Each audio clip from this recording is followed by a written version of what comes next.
Hi, good morning. How's everybody today? Before I start, please subscribe to my YouTube channel. Please comment below, let me know how I'm doing, and let me know if there's anything you'd like me to talk about. It's very chilly here in the UK. I don't know whereabouts in the world you are, but it's very, very cold here. I think we had a bit of snow earlier on, which hasn't settled because we had rain with it as well. So the children will be disappointed because they like it when it snows. I wanted to talk about immigration fraud and how a lot of abusers and like so I'm in the UK, so I'll talk about UK. So non-UK nationals will actually pretend to fall in love with British nationals and sort of entice them into a relationship, mainly with the main purpose of obtaining British citizenship and British passport. So both my marriages have been to Bangladeshi, well, one's a Bangladeshi national, one's a Pakistani national. So they both needed British citizenship and British passport. So that was the main purpose that they married me, was for nationality. The only thing is, like, and quite often you find about catfishing and things like that, you hear about online as well, and people do it for money as well, so they can hook people in, pretend they fall in love with them, and then just try and get money off them as well. With regards to the British citizenship, and this can apply to US, it can apply to Australia, it can apply to anywhere that is like in the West. So you quite often find that people from Asia, people from Eastern Asia and places like that will try and go online. They'll try and persuade foreigners to fall in love with them and things. So it's actually specifically sadistic, I think, in the fact that people purposefully, so abusers purposefully go out of their way to find vulnerable victims who are, for example, divorcees, widows, people, disabled people I've heard of. And my second narc would actually tell me stories of his friends that have hooked. So one story I'll tell you, and I think I've covered this before in one of my videos, I remember now that I'm saying it, but there was one story of a disabled woman who had some sort of disability. I'm not sure what kind of disability it was, and she married, I think it was a guy from India, possibly somebody on a student visa to the UK in London, who married her, pretended that he fell in love with her and married her, obtained his British citizenship, and then he passed her details on to his friend, and his friend did the same thing with her as well. So each time, it's not that they've told a girl that they are doing it on purpose just for British citizenship. They've pretended and persuaded her that they actually love her, that they care for her, and they will entice her into a relationship where the poor girl, I'm not sure what kind of disability she has, but she has some kind of disability. And the poor girl has fallen for these people, has assumed that they actually love her for her and they want to be with her genuinely. And then she's married them, given them British citizenship, British passports, British lifestyles, and they've gone and dumped her. And I think it's absolutely disgusting. And my ex would actually tell me these stories, not with an ounce of remorse or how awful or how terrible that this happened to this girl. He just said matter-of-factly, and he knows lots and lots of people like this, and he himself has done this, which is possibly why he didn't feel any remorse or anything, because that is the sole purpose of these non-British nationals, non-US nationals, non-Australian nationals who marry citizens just to obtain citizenship. And I think you hear about it in Canada as well for green cards, in America and things like that. It's just awful. It's awful that, for example, in my situation, I fell in love with this person. It didn't bother me that he didn't have any money, he didn't have a job, he didn't have anything to bring into this relationship. All I wanted was his love. And that's what, I reinforced the fact that, it's okay. Like, when we got married, he gave me a £50 ring from Argos, and that was it. And he paid, I laugh about it now, thinking how stupid of me to think that this guy could offer me anything. Like, why did I even think that this guy could possibly fall in love with me and actually genuinely want to be with me, not for the material gains that he's going to get from it. At the time, like, people were telling me he's going to use you for a visa. I mean, we stayed together nearly 10 years, so in that sense, he would actually explain it away, saying, well, I could have gone after the first 2, 4, 5 years or whatever, and, after he got his British citizenship and British passport. And the fact that he didn't go is proof that, you know, he wasn't using me. And yet I think is what's even worse, is that the fact that he stayed so long. I wish he'd gone sooner. Maybe it would have saved me years of, you know, abuse and trauma. The fact that he stayed so long was because I provided him with so much comfort, like so much creature comfort. He literally had to just wake up in the morning and sit there and look pretty. That was it. You know, he'd go to work for a few hours and come back, and he did not have to do anything else at home. You know, I doted on him. I loved him to bits. I would bring his food to the table. I would take the dishes away. I would wash his clothes. I would look after his kids. I would, you know, sort out his driving license, his visa applications, his job applications, his CVs.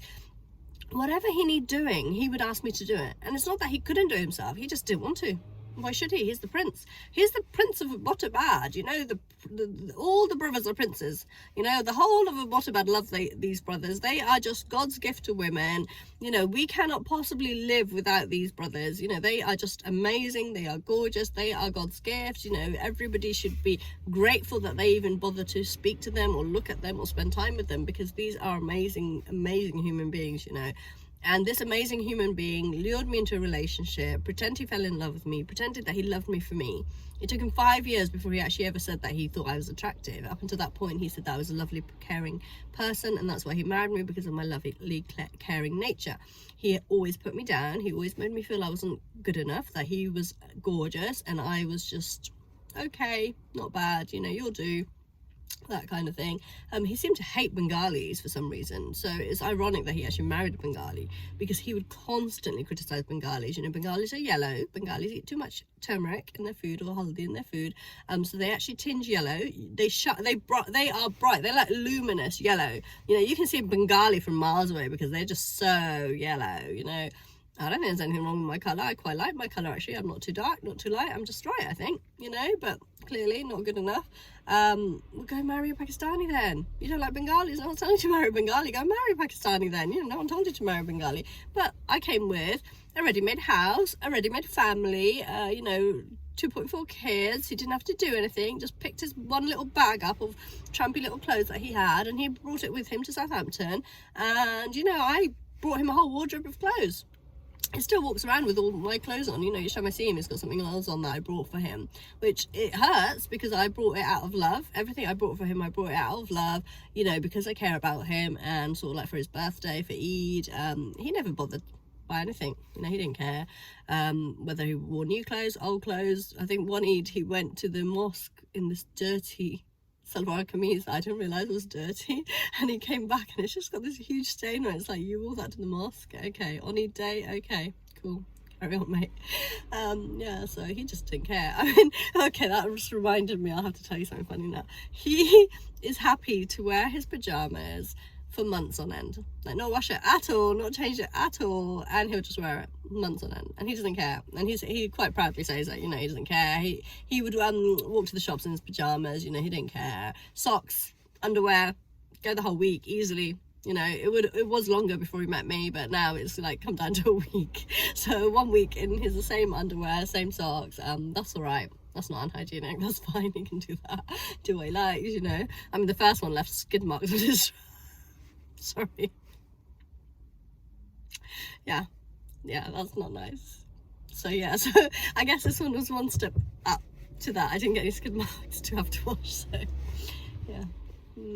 Okay, yeah, so should we leave it there? So my main purpose of this video, which I've got sidetracked as always, is to say that we need to do something about this, because in UK you can now revoke citizenships, and you can revoke passports and things, which is a new thing that has happened with the British government, where terrorists and so on have had their British citizenships, you know, taken away from them. We had that classic case of the girl stuck in Syria, who I can't remember her name now, and they've taken her citizenship away. So I would appeal to the UK government to say that when these evil manipulative people specifically seek us out and marry us for our British citizenships and for our British passports, and then continue to abuse us and hurt us and traumatize us and leave our lives devastated, so completely devastated, you know, to the point that we are literally starting from scratch again, you know, money wise, emotionally, psychologically, physically, in every way. We are literally, they take everything from us. And it's still not enough, and they still say we're ungrateful, and they still say that, you know, we should be appreciative of them. So this is an appeal to the British government. Please do something about this. This needs to be revised and looked at. That people who, and if we can prove that they're abusers, if we can prove domestic violence, if we can prove that their sole purpose was to obtain a British citizenship, you know, this needs to be revised. You know, why can you not take their citizenships away? Why should these people be roaming around with a British passport, with a British citizenship, earning thousands of pounds? Most of them don't pay taxes on the amount they earn. They rip the HMRC off, so they're not paying the taxes that they should be.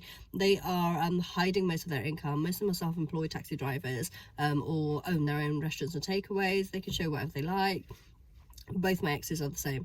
You know, the first one is sleeping on wads of cash, and yet he refuses to pay child maintenance. He's paying £16 a month now. I mean, tell me, you know, 15 years of fighting for child maintenance, and I get £16 a month from him. This current one, he's going to pay £100 a month for 2 kids. Not much better, really. You know, probably earning about £4,000 a month. Side businesses. He started an Amazon business. He does delivery for Amazon. He does bee delivery or something else. He's a taxi driver. He's getting government COVID handouts each time. So each time he's getting £2,000-3,000 from the government in COVID handouts. Still earning loads and loads of money, working all weekends and nights, lates and things like that. So he's earning loads and loads of money, not wanting to pay for his kids. You know, I think it's been a couple of months he hasn't paid a single penny for his kids, and still expects me to provide everything for his kids. You know, in Islam, I think the husband is liable to pay for the wife. So I'm still his wife. So for 18 months I've still been his wife.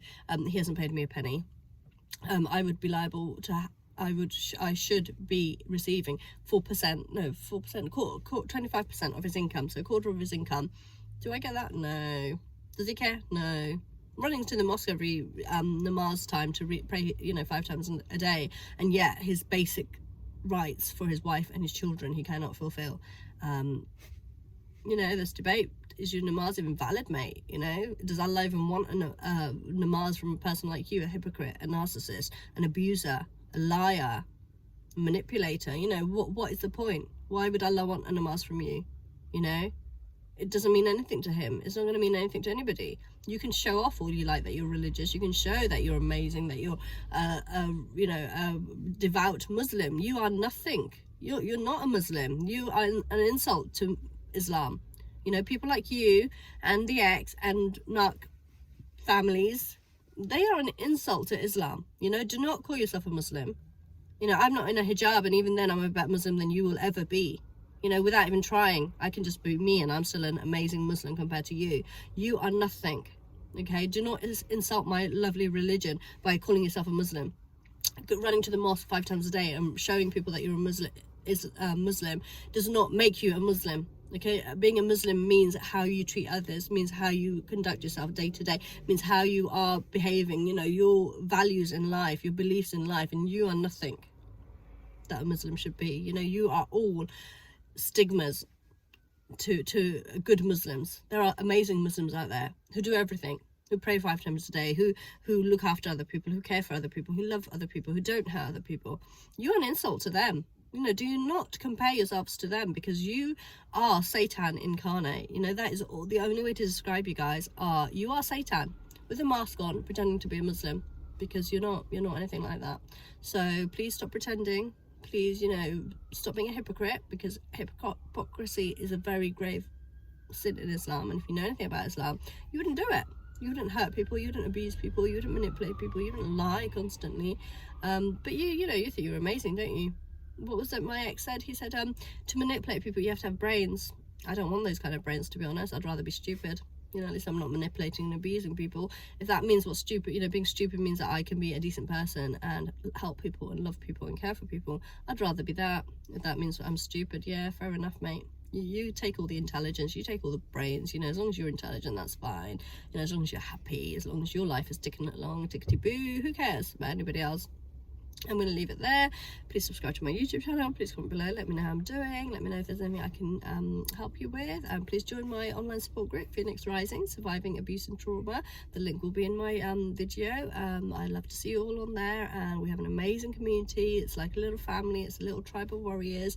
And we will help each other out and support each other. You can share things. You can ask for advice and help and support. So please join us on there. Phoenix Rising, Surviving Abuse and Trauma on Facebook. And I'll speak to you soon. Take care. Bye.